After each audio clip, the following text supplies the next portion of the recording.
갈레에서 히카두아로 바로 점프를 했습니다. 버스 타고 한 30분 거리인데 제가 요금은 제 숙소 있는 데서 200루피 주고 왔습니다. 숙소는 그냥 소소합니다.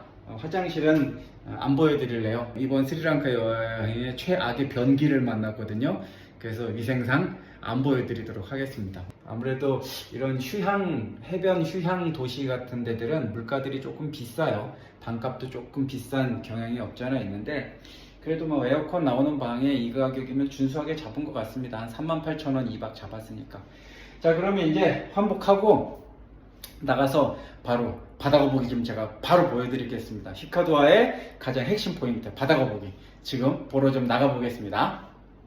제가 지금 걷고 있는 이 길이 히카두아 비치 앞쪽에 있는 그 도로예요. 상점가 도로인데 여기가 굉장히 깔끔하게 잘 정리가 돼 있어요. 식당들도 많고 뭐 카페, 뭐 여기도 보면 이제 피자 가게도 있고 제가 본 해변 스리랑카 남부 해변 도시치고는 아예 빅시리 말고는 이 해변을 끼고 있는 이 소도시 중에서는 제일 관광 인프라가 잘 돼 있는 것 같습니다. 그 이유는 뭐냐면 이 앞쪽에 그 바다거북이를 볼 수 있는 해변이 있어요. 히카두아를 찾는 관광객들이 이것 때문에 오거든요. 거의 바다거북이를 볼 수 있는 해변으로 굉장히 유명한 곳이 히카두아예요.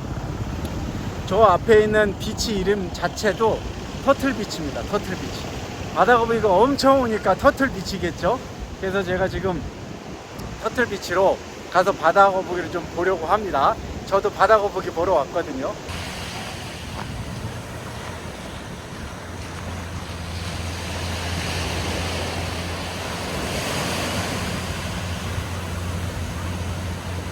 얼핏 봤을 때 좀 연세가 있는 관광객들이 좀 많은 것 같긴 해요. 완전히 시끌벅적한 그런 유흥가 해변보다는 조금 더 차분한 느낌이 있어서 아무래도 좀 여유롭게 휴가를 즐기고 싶은 노년층들이 많이 또 찾지 않나 싶습니다. 그리고 제 개인적인 그냥 생각인데 바다거북이를 볼 수 있으니까 좀 기운을 받으러 오는 게 아닐까 하는 생각도 살짝 있어요.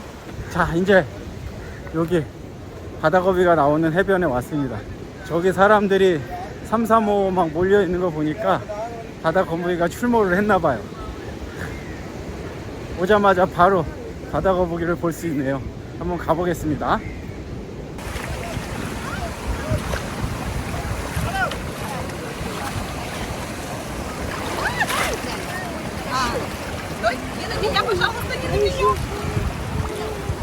Давай. Дима, она хочет. Холодная.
하고 그늘에 나와서 좀 쉬고 있습니다. 근데 여기서도 거북이가 보여요. 그냥 바로 10m 앞에 이렇게 저 해변에 그냥 거북이가 오는 겁니다. 또 어쩌다 오는 게 아니라 그냥 계속 와요. 계속 있어요.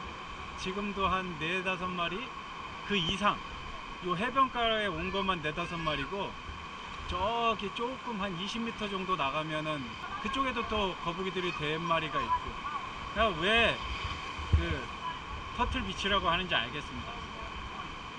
진짜 거북이 한두 마리 있으면서 터틀 비치라고 그러면 실망할 텐데 여기는 터틀 비치가 맞아요. 아, 재밌네요. 좋습니다. 안녕하세요. 안녕하세요. 한국 사람이요? 한국 사람이에요. 네, 한국에서 일했어요. 네 이랬어요. 스리랑카 친구가 또 말을 걸어왔는데 한국에서 2년 일했대요. 보통 한 4-5년 기본 하거든요. 뭐 길게 하는 사람은 2번 와가지고 한 10년까지도 하는데 왜 이렇게 짧게 했냐고 그랬더니 결혼하느라 들어왔대요. 2년 만에. 자기 한 5년 있었으면 돈 많이 벌었을 텐데 2년밖에 못 있어서 돈 조금밖에 못 벌었다고. 그래서 이렇게 지금 해변에 나무에다가 이제 옷 걸어놓고 5년 했으면 저 큰 길가에다 가게 차렸을 텐데 안타깝네. 자기도 그래요. 5년 했으면 돈 많이 벌었을 거라고.